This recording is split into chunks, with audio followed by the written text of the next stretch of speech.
सोचिए, अगर आप अपना CNSE देखें और उस पर लिखा हो 30 साल, लेकिन आपकी बॉडी अंदर से आपसे ज्यादा थकी हुई हो।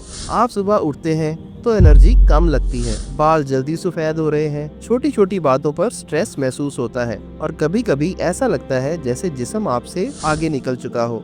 अब सवाल ये है कि क्या ये सिर्फ फीलिंग है या फिर बायोलॉजी के लिए वाकई आप 30 के नहीं रहे। साइंस कहता है कि हमारी असल एज वो नहीं जो कैलेंडर बताता है, बल्कि वो है जो हमारे सेल्स महसूस करते हैं। इसीलिए दो लोग जो सेम एज के होते हैं बिल्कुल डिफरेंट लगते हैं, एक फ्रेश एनर्जेटिक और दूसरा थका हुआ। क्या ऐसा मुमकिन है कि आप जवानी की उम्र में ही अपनी बॉडी को बूढ़ा कर रहे हो? क्या आपके बाल, दिल, दिमाग और लिवर आपसे ज्यादा उम्र के हो चुके हैं? और अगर हाँ, तो इसका जिम्मेदार कौन है? वक्त, जीन्स या आपका लाइफस्टाइल? इस वीडियो में हम बायोलॉजी के जरिए ये राज खोलने वाले हैं कि 30 साल का इंसान कैसे 40 की बॉडी के साथ जी रहा होता है। अक्सर हम अपनी एज एक नंबर समझकर इग्नोर कर देते हैं। हम कहते हैं कि मेरी एज 30 है, सब ठीक है। लेकिन फिर भी जब हम अपने आप को दूसरों से कंपेयर करते हैं तो एक अजीब सी फीलिंग होती है। सेम एज का कोई दोस्त बिल्कुल फ्रेश, एक्टिव और एनर्जेटिक लगता है, जबकि कोई और हमेशा थका हुआ, स्लो और स्ट्रेस नजर आता है। यहाँ से एक सवाल पैदा होता है जो ज्यादातर लोग कभी पूछते ही नहीं। क्या मेरी असल प्रॉब्लम मेरी उम्र नहीं बल्कि मेरी बॉडी के हालात हैं? क्या हो सकता है कि मेरी बॉडी मेरी एज से ज्यादा पुरानी हो चुकी हो? बायोलॉजी के लिए एज सिर्फ सालों का हिसाब नहीं होता। हमारी बॉडी हर दिन डैमेज भी होती है और रिपेयर भी होती है। अगर रिपेयर स्लो हो और डैमेज ज्यादा, तो बॉडी अंदर से जल्दी बूढ़ी होने लगती है। इसीलिए कुछ लोग कम उम्र में ही थक जाते हैं, उनके बाल जल्दी ग्रे हो जाते हैं और उनकी रिकवरी स्लो हो जाती है। ये सिर्फ लाइफस्टाइल का मसला नहीं, ये एक बायोलॉजिकल प्रोसेस है जो चुपचाप चल रहा होता है और जब तक हम इसे समझते नहीं, हम सिर्फ ये कहते रहते हैं कि बस थकावट है। अब यहाँ सबसे जरूरी बात समझना लाजमी है, एक्चुअल एज और बायोलॉजिकल एज सेम चीज नहीं होती। एक्चुअल एज सिर्फ ये बताती है कि आपको पैदा हुए कितने साल हो चुके हैं, ये कैलेंडर और CNSE की एज होती है। लेकिन बायोलॉजिकल एज ये बताती है कि आपकी बॉडी के सेल्स, टिश्यूज और ऑर्गन किस हालत में है। बायोलॉजी के लिए आपकी असल एज वो होती है जो आपके सेल्स फील करते हैं, ना कि वो जो आप बर्थडे केक पर कैंडल से शो करते हैं। अगर आपके सेल्स हेल्दी हैं, कम डैमेज है और रिपेयर सिस्टम स्ट्रॉन्ग है, तो आपकी बायोलॉजिकल एज कम होती है, चाहे आप कैलेंडर के मुताबिक बड़े ही क्यों ना हो। और अगर आपके सेल्स रोज स्ट्रेस, पुअर स्लीप और जंक फूड और इन्फ्लेमेशन का शिकार हैं, तो बायोलॉजिकल एज तेज हो जाती है। इसीलिए साइंस मानती है कि दो लोग जो 30 साल के हैं, उनकी बॉडी का लेवल बिल्कुल डिफरेंट हो सकता है। एक की बायोलॉजिकल एज 25 भी हो सकती है और दूसरे की 40 भी। ये कोई इमेजिनेशन नहीं, बल्कि मेडिकल रिसर्च से प्रूवन कॉन्सेप्ट है। डॉक्टर अब सिर्फ एज नहीं बल्कि बॉडी की कंडीशन देखकर डिसीजन लेते हैं। अब हम जानते हैं कि हर ऑर्गन की एज अलग क्यों होती है। यहाँ सबसे ज्यादा शॉकिंग बात यह है कि हमारी बॉडी एक यूनिट की तरह आगे नहीं बढ़ती। हर ऑर्गन की एक अपनी स्पीड होती है और अपनी स्टोरी होती है। मिसाल के तौर पर बाल सबसे पहले एजिंग दिखाना शुरू करते हैं क्योंकि हेयर फॉलिकल्स ऑक्सीडेटिव स्ट्रेस के लिए बहुत सेंसिटिव होते हैं।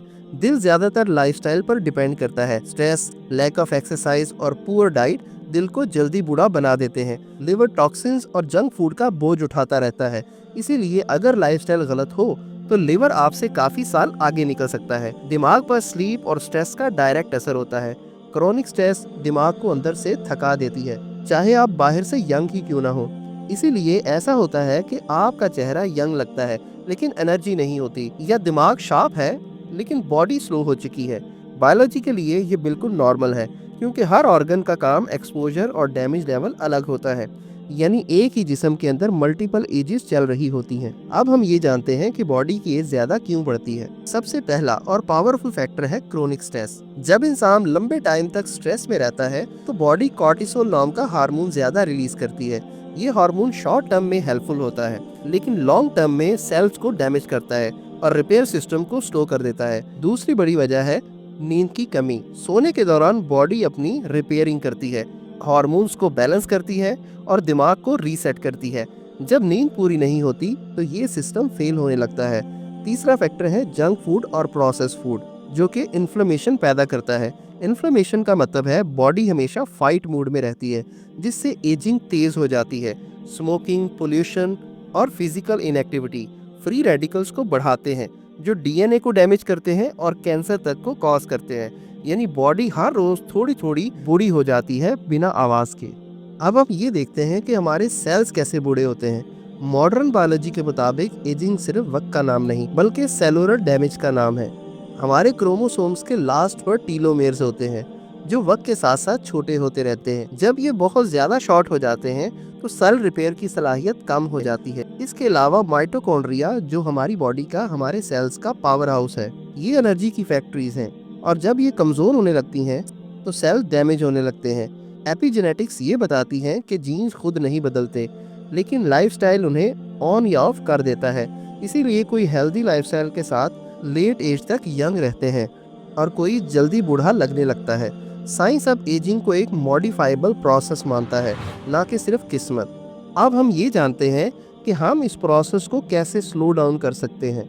अच्छी बात यह है कि बायोलॉजिकल एज कोई परमानेंट लेबल नहीं होती, बल्कि ये एक ऐसी चीज है जो धीरे धीरे रिवर्स या स्लो की जा सकती है। साइंस के मुताबिक सबसे पहला कदम रेगुलर और डीप स्लीप होता है, क्योंकि सोने के दौरान बॉडी रिपेयर होती है और सेल्स को दोबारा स्ट्रॉन्ग बनाती है।